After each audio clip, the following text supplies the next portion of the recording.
बिस्मिल्लाहिर्रहमानिर्रहीम। अस्सलाम वालेकुम वरहमतुल्लाहि वबरकातुहू।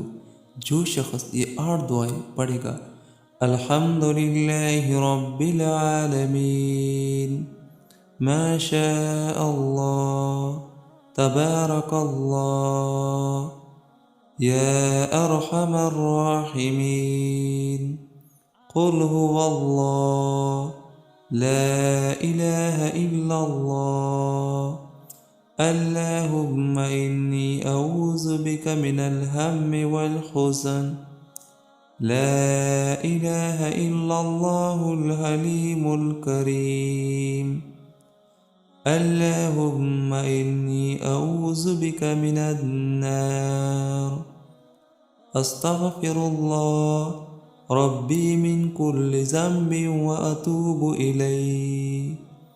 उस शख्स की मग़फ़िरत होगी, अल्लाह ताला उस शख्स से राज़ी होगा, रिज़्क़ में बरकत होगी। इन 8 दुआओं का ख़ुसूसी एहतमाम कीजिए और दिन में एक बार ये 8 दुआएं ज़रूर पढ़ें। अल्लाह ताला इस पे अमल करने की तौफ़ीक़ नसीब अता फ़रमाए। आमीन सुमा आमीन।